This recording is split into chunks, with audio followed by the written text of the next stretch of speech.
Okay, time to eat, everyone.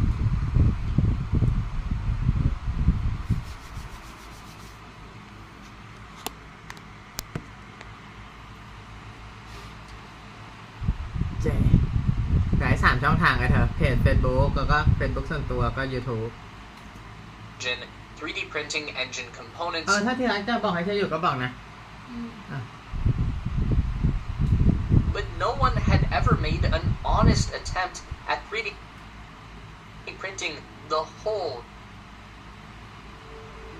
This is a Stargate. It's located at NASA's Stennis Space Center, and while this particular Stargate may not be an interstellar portal to distant galaxies, it is still a very impressive machine that can 3D print spaceships. More specifically, this giant 3D printer is being used right now to manufacture components for a brand new, reusable rocket that will help the world to industrialize low Earth orbit and eventually even colonize the planet Mars. And we're not even talking about SpaceX this time.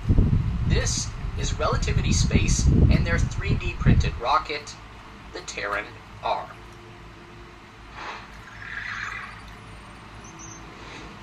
Relativity Space is a relatively small company with some very large ambitions. They've obviously made a good first impression on NASA, with the agency granting them nearly 300 acres of rental property at the agency's Stennis Space Center, the largest rocket engine testing facility in the United States. NASA has further supported Relativity by supplying them with a coveted orbital launch pad at the Cape Canaveral Space Force Station. Launch Complex 16 is located just north of the SpaceX landing zone at the Cape, and just a little further down is Blue Origin's Florida headquarters at the Cape, and just a little further down is Blue Origin's Florida headquarters at Launch Complex 36. These three are the only private companies so far to have been granted their own launch pad at America's largest spaceport. To understand the overarching goals of Relativity Space, we look no further than their company logo.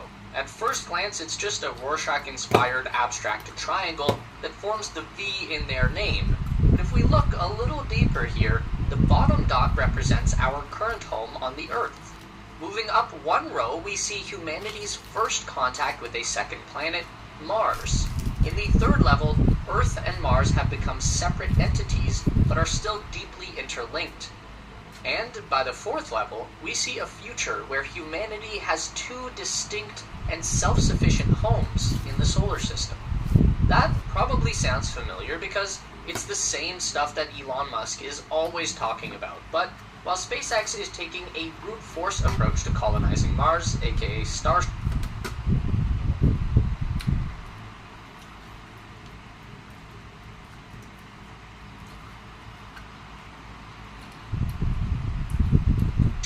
Relativity has a broader and more nuanced range. The company was founded in 2015 by current CEO Tim Ellis. If he looks young, that's because he is. Tim was 25 years old when he started Relativity. Ellis went directly from his studies in aerospace engineering at the University of Southern California to his first job at Blue Origin in 2014. After less than 2 years of working in the industry, Ellis decided to set out on his own and founded Relativity with college buddy Jordan Noon. The pair secured their first $500,000 in funding by literally cold emailing Mark Cuban and asking him for money. Does anyone know Mark Cuban's email address? From there, the Relativity duo went straight into the Silicon Valley startup accelerator known as Y Combinator in 2016 and came out ready to change the aerospace industry forever. The primary ambition at Relativity Space has always been to introduce large-scale 3D printing to the world of orbital rocket manufacturing. Of course, 3D printing has been used by aerospace companies for years already. This was Tim's job at Blue Origin, 3D printing engine components, but no one had ever made an honest attempt at 3D printing the whole rocket from the ground up. In theory, you could have a fully autonomous rocket-making machine where the entire spacecraft would simply rise up from the ether, fully formed and ready to fly. And this is what that rocket was imagined to be, the Terran R. It's a very large and very shiny two-stage, fully reusable methane fuel-burning heavy-lift vehicle that would be designed specifically to deploy next-generation satellites and serve as a multi-planetary transport. Again, that probably sounds familiar. Terran R was imagined to be much smaller than Starship at just 5 meters in diameter and 66 meters tall, with significantly less thrust. But at the same time, Terran R looks even more exotic and futuristic than Starship. It's smooth and curvy in a way that no other rocket has ever looked before. This is where the advantages of 3D printing come into play. Instead of welding big, straight sheets of aluminum or steel together to create a fuselage, the Relativity printer will build up an entire rocket stage, line by line, providing infinitely more freedom to shape the rocket in just about any way the designers can imagine, free from the constraints of straight lines. Now, we should note that this idea did not end up panning out the way that Relativity first imagined their Terran R concept, and that's fine. It's not unusual for a startup company to have ambitions that far exceed their abilities, but the fundamentals that the company was built on have remained strong throughout, strong enough for NASA to make a big bet on Relativity, a bet that would pay off when the company eventually went on to launch the world's first 3D printed rocket into space. Before we go there though, let's establish some reasons why 3D printing is an advantage when it comes to building spaceships. Now, one very obvious reason would be the simplicity and autonomy of the manufacturing process. We are going to keep using Starship as a comparison here just because it's very familiar to most people, and SpaceX doesn't hold back any secrets about how they build their rockets, so we know what their process looks like. SpaceX receives giant rolls of stainless steel, which they then have to cut into sheets and then weld into rings. 3 or 4 of those rings are stacked on top of each other and welded together into a rocket section. Then the sections are moved to a high bay where they get stacked again and welded together. Then on the inside of the body, vertically stiffening rails are welded along the length of the rocket for additional strength. For the curved pieces of Starship, like the domes that separate fuel tanks and the nose cones, SpaceX needs to get specially stamped and stretch-formed pieces of stainless steel, and then those all need to be welded together to form the dome and then welded onto the main body of the rocket. This all requires a lot of people to accomplish. The workers are assisted by machines, but if the people disappeared, the process would grind to a halt. Now here is the way that Relativity builds a rocket. The company has their special aluminum printing alloy rendered into long coils of wire, and that wire is fed into a robotic articulated print head. The rocket segment is constructed on a rotating turntable-style platform, so as the print head lays down the material, the part continuously spins around and around and around, slowly and steadily growing larger with every rotation. This machine can make the straight sides, the curves, the domes, all in one process without having to move around or be retooled. 3D printing can even make this insane-looking 3D part for Terran R that was being printed in this video clip. It's some kind of a dome section with an intricate pattern of wavy ripples throughout. I don't know what it does, but it's definitely unlike anything I've ever seen go into a Starship. I don't think SpaceX could physically make a part like this using their current materials and production methods. So, we've seen that 3D printing is a very unique and potentially game-changing method to build a rocket. But is it actually effective? We know that the future lies in outer space, where startup companies like Axiom Space are leading the way by designing new orbital habitats and lunar exploration suits. We also know that everyday people like you and I are being left out of the space race because we are not astronauts or rocket scientists, but I found a way for us to get in on the action. Here's the deal. Space exploration startups like Axiom, Quantum Space, and Astrana Space are not publicly traded companies. They do still have investors, though, and access to these companies is only given to wealthy insiders like venture capitalists and private equity firms, but not anymore. Link2 is a platform that removes barriers to investing in the future of space exploration, giving you the opportunity to get in early on companies like Axiom Space, NASA's biggest partner in the next decade of interstellar innovation. So, if you're interested in investing in the future of space, consider starting your private equity portfolio today using the link in the description below or the QR code on the screen. By using the code SPACERACE500 at checkout, you will also receive a $500 discount on your first investment. This is a limited promotion, so thank you to Link2 for sponsoring today's video. Some receive a privation. So if you're interested in investing in the future of space, consider starting your private equity portfolio today using the link in the description below or the QR code on the screen. By using the code SPACERACE500 at checkout, you will also receive a $500 discount on your first investment. This is a limited promotion, so thank you to Link2 for sponsoring today's video. Something that's held true across all of these new startup rocket companies is the strategy to begin with a small rocket and then move on to a bigger rocket. This is what SpaceX did with the Falcon 1 before they upgraded to Falcon 9, and then to Falcon Heavy, and then to Starship. Blue Origin is doing it with New Shepard before New Glenn, Rocket Lab is doing Electron before they size up to Neutron, and Relativity is no different. So before there could be Terran R, there was Terran 1, the world's first 3D printed rocket.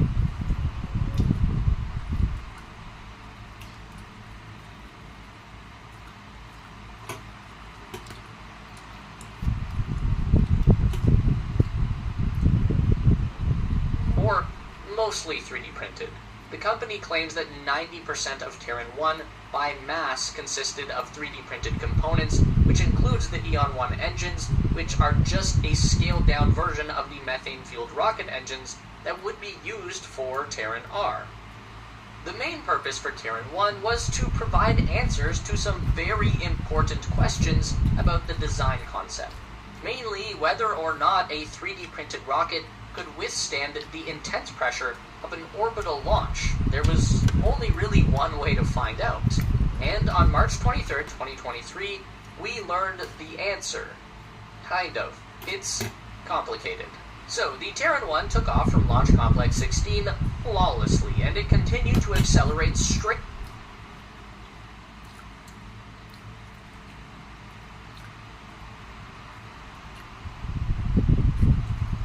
through a period known as max Q. This is the peak of mechanical stress on the body of the rocket.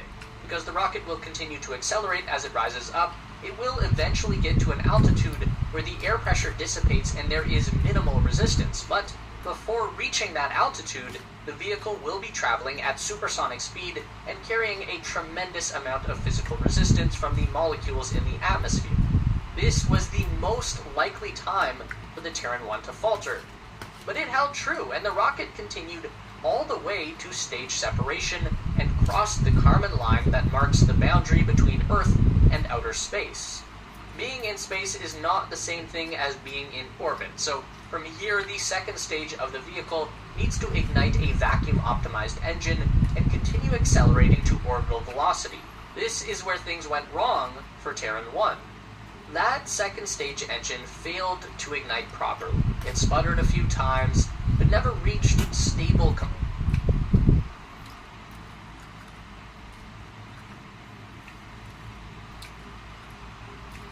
combustion. As a result, the second stage was no longer able to fight against gravity and plummeted back to splash down in the ocean. So, Terran 1 accomplished two historic goals that night. One, it became the first 3D printed vehicle to reach space, and it also became the first methane-powered rocket to reach space.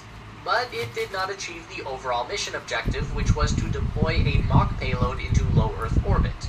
It was still pretty far away from that one, and that is also pretty normal for a first launch by a new company. It's absolutely nothing to be ashamed of. Then, in a relatively unusual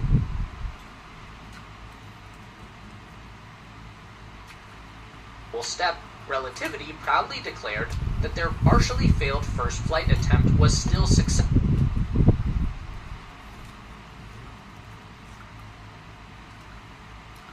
enough to consider the Terran 1 mission accomplished and move directly into development of the Terran R.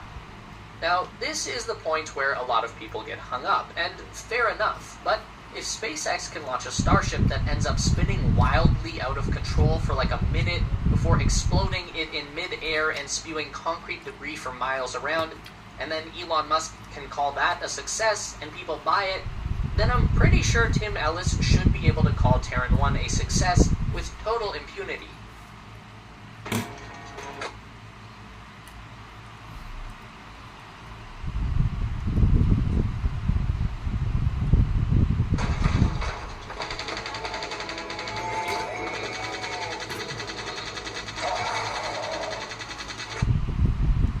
I'm just saying. With the new pivot to Terran R development came a refresh to the vehicle design. Unfortunately, it was now looking a lot more like a conventional rocket, and much less like Queen Amidala's Royal Starship, and Relativity has officially given up on the promise of a fully reusable second stage. But there is a lot of good stuff about the new Terran R.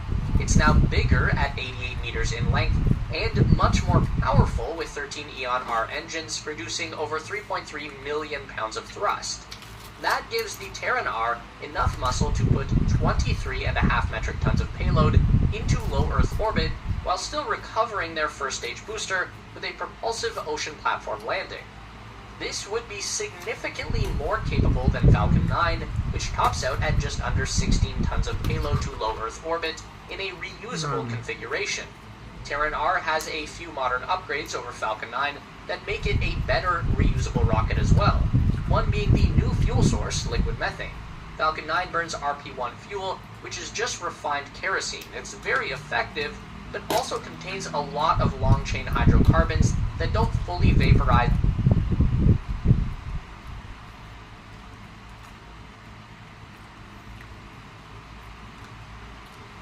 when burnt, so they're going to leave behind a lot of solid carbon residue inside the rocket engine, which you might call soot, but rocket engineers call coking. Either way, the residue needs to be removed from the inside of the engine before it can build up enough to cause trouble.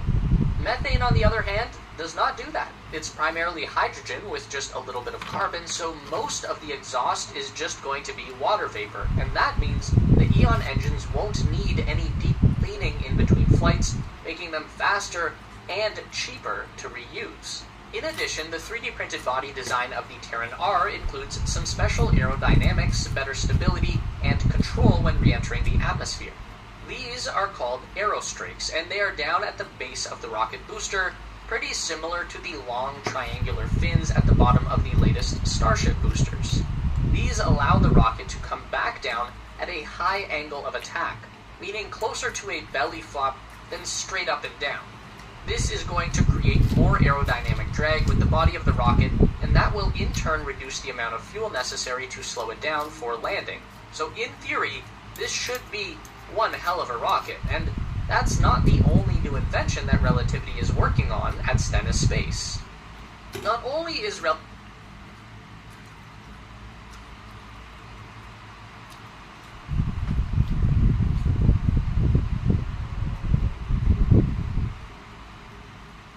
Space pushing forward on new rocket designs, they are also reinventing the 3D printing process to meet their goals with Terran R. Enter the Stargate. That's just a fancy name for a new kind of printing machine, but it does kind of look like sci-fi Stargate. The big innovation here is that the 4th generation Stargate works horizontally. Check this out. In the first few examples we showed you earlier, the Terran 1 rocket sections were being printed vertically, and that's fine for a small rocket, but it does mean that the maximum height of your vehicle is limited by the height of your factory ceiling, and most factories are much wider than they are tall, so the most logical way to 3D print a very long object, like an 80-meter rocket, is going to be to do it sideways. Relativity says that the Stargate feeds multiple wires of aluminum alloy into a single print head, and by using their own customized software, the machine can print more complex and significantly larger metal components with faster print speed and improved reliability of their old vertical machines. With their upgraded factory online, Relativity is confident that they can bring the first Terran R vehicle to the launch pad in 2026, and they want to follow that up with a fast ramp-up to 50 launches in the next year, and then 100 launches per year or more, essentially matching the cadence of the current Falcon 9, which is the world's most used rocket by a very wide margin. Oh, and we haven't even gotten to Relativity's plan for building out their 3D printed infrastructure on the planet Mars. We'll just have to save that for another day.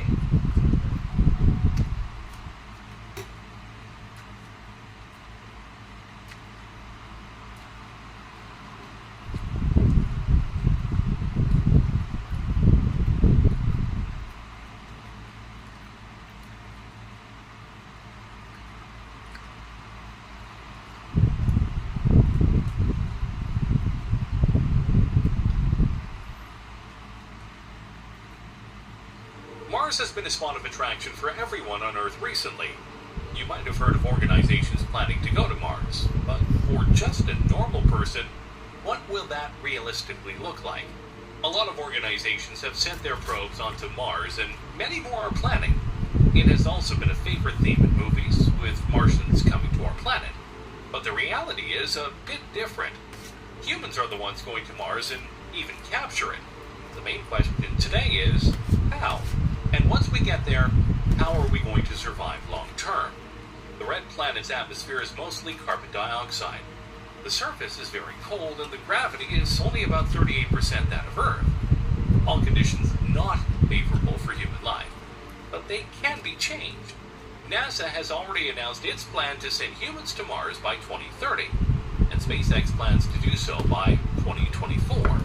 But once we get there, we can use modern-day state-of-the-art technologies and models to terraform Mars. In this article, we will discuss how we will live and flourish on Mars. In the first section, we will talk about what happened to the red planet in the first place, and then how we will build habitation, grow food, and other necessities, and survive on Mars.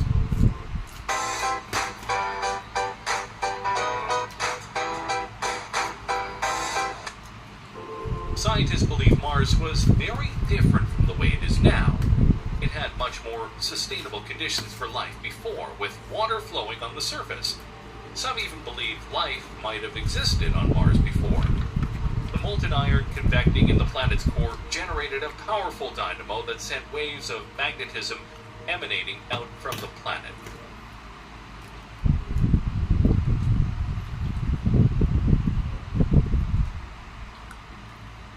This magnetosphere protected the planet from solar radiation. It was a time when fresh volcanic activities started building up an atmosphere comparable to that of Earth. The heat trap allowed the moisture to cycle around the planet as part of the hydrosphere, supplying water for rivers to flow, with the potential of biology. However, over a period of time, this magnetic generation stopped because of the cooling of the planet's core, and the planet was left vulnerable to the never-ending barrage from the sun. Eventually, the air was stripped away and the surface was exposed. The water retreated beneath the ground as ice, and Mars became barren as we see it today.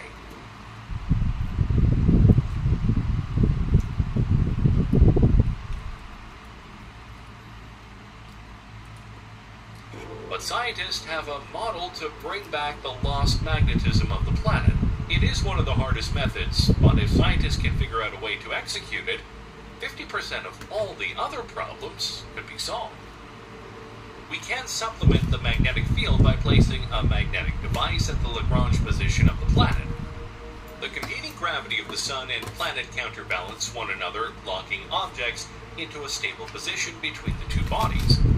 If enough magnetism can be generated at this point, a trail can be cleared behind for Mars to take shelter if we humans are in fact capable of working together to finance, design, engineer, construct, and implement such a device. With its magnetism recovering, the atmosphere will begin to build up and trap more air and heat. Pretty soon, dense clouds would rise over the Martian skies, providing the seeds of weather. Ice would dominate the contents of the clouds at first, coming to the surface as snow or frost. But with a building atmosphere, eventually water would converge in the air and fall to the surface as rain. This will mark the foundation of a water cycle. Eventually, we would see a flow of rivers and pools over the Martian surface. There is also another way suggested by scientists for tapping into resources of water, a solar-powered device which will use a special metal organic framework, MOF, to pull water out of the air in conditions as low as 20% humidity.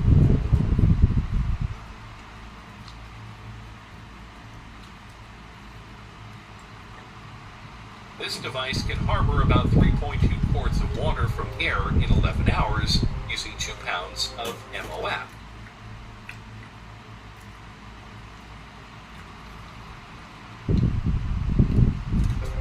Such a device can be really helpful for making water readily available on the planet. The first step on terraforming Mars would be obviously reaching it at first. In the past years, we have witnessed the change in technology of landing used by NASA. Now many organizations are planning to land their landers and rovers on the Red Planet. Soon they will land humans too. But after reaching the planet, scientists will study the planet for solutions of residing on the planet long term. But what are the current models that have been proposed? Well, NASA is already on this problem, and there have been different prototypes for a sustainable habitat on Mars. The common idea among these prototypes are they will be self-sustaining, sealed against thin atmospheres, and capable of supporting life for a long time. Just like the ISS, which has taught humans a lot to survive in unfamiliar environments, Mars space stations will be a challenge worth taking. We'll need things like environmental control and life support systems, ECLSS, power systems, docking ports, and airlocks so that crews can perform spacewalks to repair things that break or to add new capabilities. Also, the trip to Mars will be a long journey. It will have psychological effects on astronauts, even though they are trained for this. To cope with this, these prototypes are supposed to have larger space for each astronaut. The scientists on the ISS who were in space simply needed more space. NASA also has a plan of keeping the base like an igloo, also known as the Mars Ice Home. It is an inflatable inner tube-like structure that would incorporate materials extracted from the planet and encased by a shell of ice.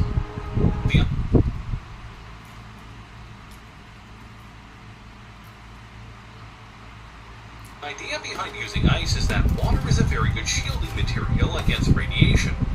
Radiation will be one of the most important challenges to solve on Mars. Though suits will be made more advanced, but also the bases. Prolonged exposure to the radiation can cause cancer or even acute radiation sickness. We can also build underground bases beneath the surface, but the ice base is a better option. The daylight will be able to pass through without making it like a cave. Mars is farther away from the sun than Earth and hence is cold. As mentioned above, without a thick atmosphere, unlike Earth, it is exposed to radiation and cold. Living on Mars will require special habitats that can provide warm temperatures and breathable air. Another challenge would be growing food on Mars. Keeping the food and medicine supplies stocked on Mars is the best way to make a habitat self-sustaining. But with a thin atmosphere and reduced sunlight, it can be difficult to get anything to grow. But there are some ways that scientists plan to grow food on Mars. Research suggests that Martian soil does contain some of the nutrients needed for growing plants. But because of the extremely cold conditions, they need to be grown inside a controlled environment. Just like Earth, nutrients may vary on the Martian surface from place to place. Inhabitants would need fertilizers to make the soil rich in nutrients. Fertilizers help farmers to double or triple their crop yields and contain 5% or more of primary plant nutrients. These fertilizers also supply nutrients to the crop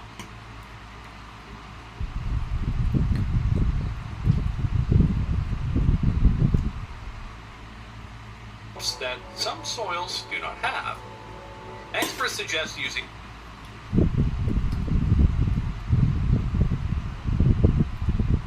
organic waste or manure to do so.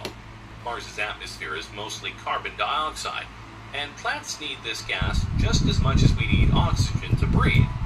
Also, studies suggest that watering plants on Mars could require less water than on Earth.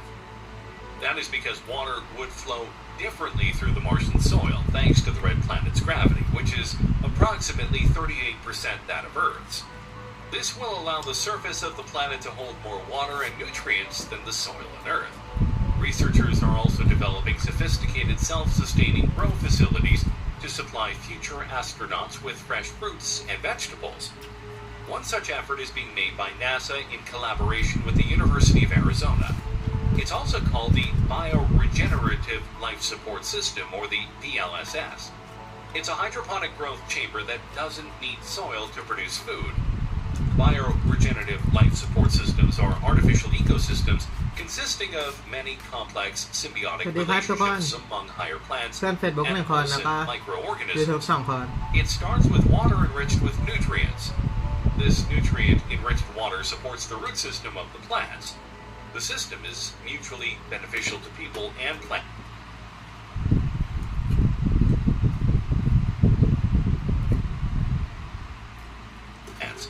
As the former expel carbon dioxide, which is absorbed by the vegetation. The plants in turn produce oxygen as part of the photosynthetic process. When we think of Mars, we sometimes think of its future as greenhouses with plants and human civilizations colonizing with modern technologies. But those days are far away. It will still take a lot of time to terraform Mars. In the initial trips made by the scientists and astronauts, they will try to learn as much as possible about the planet. Since it differs greatly from Earth, survival is an important skill for astronauts to master. The initial base will probably include a habitat and a science lab. The inside of these modules will be much like the space station, but there will be differences. Microbial life is another threat to astronauts in space. Without more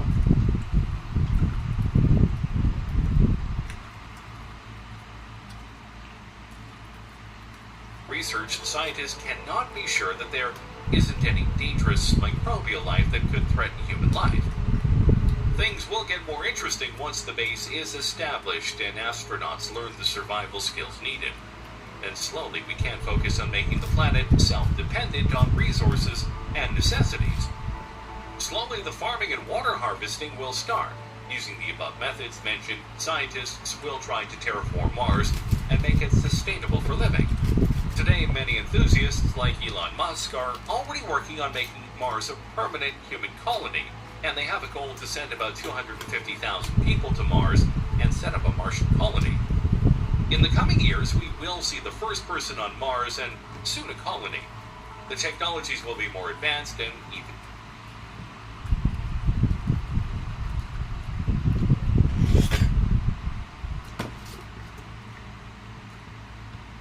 change. But one thing is guaranteed, a bright future for space exploration.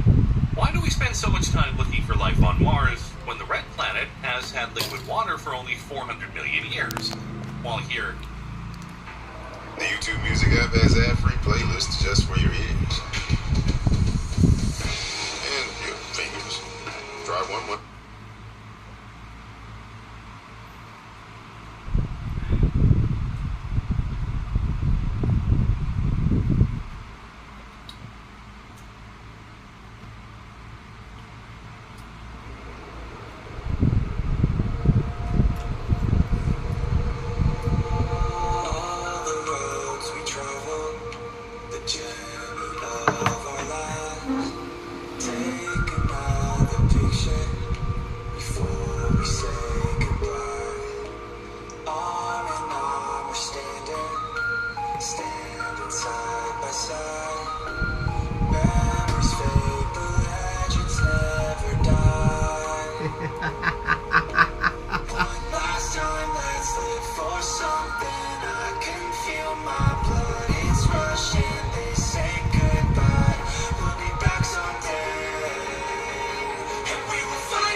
ways, yeah. And I'll never forget what they meant to me. Don't worry, we'll be back today to celebrate our golden days. Oh.